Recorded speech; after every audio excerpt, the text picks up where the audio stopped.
તો હેલો વિદ્યાર્થી મિત્રો, આજે આપણે જોઈશું એક્સરસાઇઝ કે જે આપણું વાક્ય રચના હોય છે, કર્તા, ક્રિયાપદ, કર્મની અન્ય શબ્દો. મેં ગયા વિડીયોની અંદર તમને ડીપમાં સમજાવી દીધું કે કર્તા કોણ, ક્રિયાપદ શું અને કર્મની અન્ય શબ્દો, આ બધું શું હોય છે.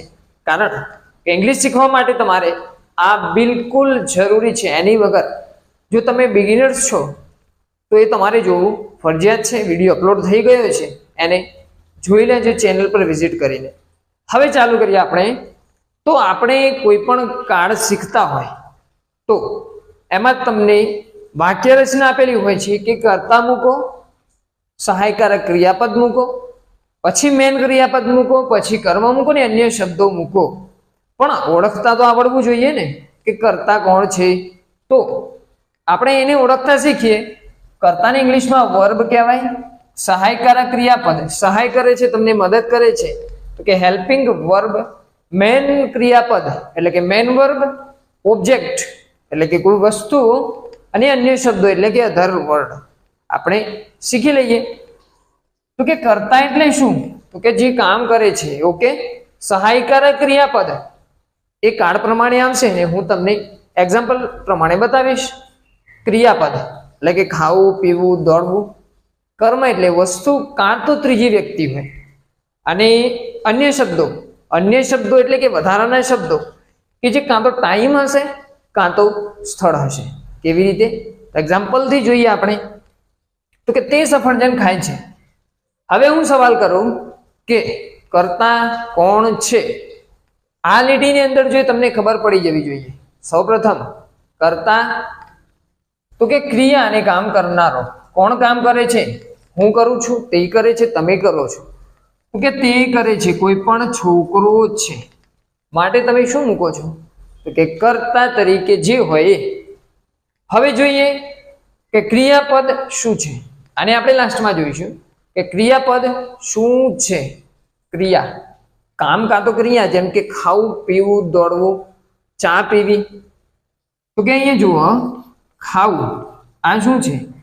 ક્રિયાપદ છે. ઓકે, હવે ત્રીજો શબ્દ આવે કર્મ. કર્મ એટલે વસ્તુ. ઓકે, કઈ વસ્તુની વાત છે અહીંયા? તો કે સફરજનની વાત છે. સિમ્પલ છે. તો આ થઈ ગયું કર્મ. અને અન્ય શબ્દોમાં ટાઈમ કાં તો સ્થળ હોય, પણ અહીંયા કઈ એવું છે નહીં. ટાઈમ કે શબ્દ નથી, મતલબ અન્ય શબ્દો આ વાક્યની અંદર હાજર નથી. એક એક્ઝામ્પલ જોઈએ આપણે કે આની અંદર છે તે કર્તા, અહીંયા છે તો કે કર્મ, અહીંયા છે ક્રિયાપદ. બરોબર? તો કર્તા, કર્મ અને ક્રિયાપદ છે. કાર્ડ કયો છે તમારી અત્યારે ફોકસ નથી કરવાનો.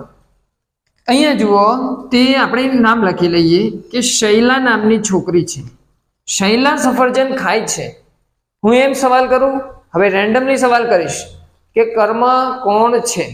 તો દિમાગમાં એન્ટ્રી થવી જોઈએ કે કર્મ એટલે વસ્તુ. કઈ વસ્તુ? અહીંયા જોઈએ આપણે, શૈલા સફરજન ખાઈ રહ્યો છે. રહી છે, છોકરી છે તો રહી છે. શું ખાઈ રહી છે? કઈ વસ્તુ ખાઈ રહી છે? પથરો, કેળું કે સફરજન? તો કે હા, આ છે કર્મ. ઓકે, સવાલ કરું હું અન્ય શબ્દો કે છે અન્ય શબ્દો એ ચેક કરો તમે કે સ્થળ અને ટાઈમ બે માંથી કોઈ હશે. હવે સ્થળ તો નથી અહીંયા, તો ટાઈમ ચેક કરીએ. ટાઈમ પણ નથી, એટલે કે અન્ય શબ્દો આપેલા નથી. હવે શૈલા એ શું થઈ ગયું? તો કે કામ કરે છે એટલે કર્તા થઈ ગઈ. કારણ જે કામ કરનાર હોય એ તમે હોય કાં તો હું હોય. શૈલા એટલે કર્તા થઈ ગઈ. સફરજન એટલે કર્મ થઈ ગયું. ઓકે, હવે સવાલ કરું કે ક્રિયાપદ, કઈ ક્રિયા થાય છે? અહીંયા જુઓ તમે, અહીંયા ફોકસ કરો. ક્રિયાપદ એટલે કામ કાં તો ક્રિયા. કઈ ક્રિયા થાય છે? તરવાની, સૂવાની, કૂદવાની કે દોડવાની? ઓકે સાહેબ, ચારમાંથી એક પણ નથી, પણ કઈ છે? ખાવાની છે. તો આ શું થઈ ગયું? ક્રિયાપદ. હવે થર્ડ ની અંદર આને જોઈ અને સિમ્પલી સોલ્વ કરી શકો તમે. અમે ક્રિકેટ રમીએ છીએ. બરોબર? રમવું રમવું શું છે આની અંદરથી? બોલો. રમવું એક કરતા મતલબ કરનાર, કામ કરનાર છે આ? ના સાહેબ, કામ કરનાર તો કોઈ માણસ હોય તો કરતા નથી. ક્રિયાપદ છે એટલે કે કોઈ કામ કાં તો ક્રિયા છે? તો કે હા, આ એક કામ છે મતલબ ક્રિયાપદ. ઓકે, હવે હું કહું કે ક્રિકેટ. ઓકે, તો કે ક્રિકેટ કર્મ છે, કારણ ક્રિકેટ એક આપણે નામ કહી શકીએ કઈ વસ્તુ રમે છે. ઓકે, હવે સવાલ કરું અમે પોતે હોય એટલે કે માણસ થઈ ગયો, કોઈ માણસ જ હોય ને પોતે, કારણ કે ક્રિકેટ રમે છે. તો જે કામ કરનારું કોણ છે? આપણે બધા છીએ. તો શું લખી શકાય અહીંયા? કરતા. તો વિદ્યાર્થી મિત્રો, આ એક સિમ્પલ રીતે તમે ઓળખી શકો. હવે ફટાફટ કરીએ આપણે. તો અહીંયા છે મનન ચા પી રહ્યો. હા, તો એક કામ કરીએ આપણે, એને થોડું ચેન્જ કરીએ કે મનન હોટલમાં ચા પી રહ્યો હતો. ઓકે, હવે હું સવાલ એક આગળ વધીને કરું છું કે તમે આની અંદરથી અન્ય શબ્દો શોધીને બતાવો. કે સાહેબ અહીંયા લખેલું છે કે અન્ય શબ્દો એટલે કે સ્થળ હશે કાં તો ટાઈમ હશે, બરોબર? અને સ્થળ એટલે કોઈ જગ્યા હોય. શું સ્કૂલમાં ચા પીવે છે એવું કંઈ છે? એ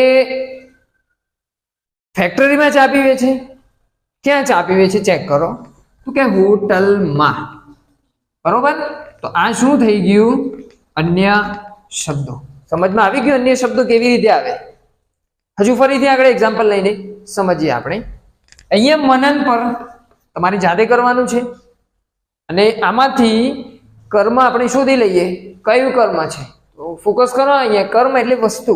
ઓકે, કઈ વસ્તુ છે કે ચા? તો આ થઈ ગયું કર્મ, બરોબર વિદ્યાર્થી મિત્રો? અહીંયા થોડું ચેન્જ કરીએ. તેઓ દરરોજ સવારમાં દોડે છે, બરોબર? તેઓ દરરોજ સવારમાં દોડે છે. એક કામ કરીએ આપણે, થોડા કન્ફ્યુઝ ના થાવ તો દરરોજ કાઢી લઈએ આપણે. તેઓ સવારમાં દોડે છે. અહીંયા હું તમને કહું કે અન્ય શબ્દોને શોધો. અન્ય શબ્દો, વધારાના શબ્દો કયા છે? તો કે સાહેબ સ્થળ હોય તો. ઓકે, તેઓ બગીચામાં દોડે છે, તેઓ રોડ ઉપર દોડે છે, તેઓ મેદાનમાં દોડે છે એવું કંઈ નથી, પણ ટાઈમ છે કયો? કે સવારમાં. તો આ શું થઈ ગયું? અન્ય શબ્દો. એ પ્રમાણે ક્રિયા કઈ થઈ? કઈ ક્રિયા થાય છે? કામ કયું થાય છે? ખાવાનું થાય છે, પીવાનું થાય છે, દોડવાનું થાય છે? તો કે દોડે છે. તો આ શું થઈ ગયું? ક્રિયાપદ. અને આ તો માણસો થઈ ગયા. કામ કોણ કરતા હે? कौन करता है काम? तेओ दे. अरे आरिफ दूध पीवे छे, बरोबर? तो आरिफ कौन छे? करता, बरोबर? पीवू शू थई गयुं? जाते विचारो के क्रियापद थई गयुं. अने शू पीवे छे? तो के दूध. वस्तु कई छे? तो के दूध छे. तो दूध एक कर्म थई गयुं. तो विद्यार्थी मित्रों, तमने કેટલાક વિડિયોની અંદર ગોખાવતા હશે કે શુંથી પ્રશ્ન કરો તો કર્મ મળે, કોણથી પ્રશ્ન કરો તો કર્તા મળે, પણ આપણે એવી રીતે ગોખવું નથી, કારણ કે એમાં તમે બોરિંગ થશો. તમે પણ આપણે એવી બોરિંગ રીતે ગોખવાનું નથી. જો વિડિયો ગમે છે તો લાઈક અને મિત્રો સુધી શેર કરો અને નેક્સ્ટ વિડિયો માટે સબસ્ક્રાઇબ કરો મારી ચેનલને.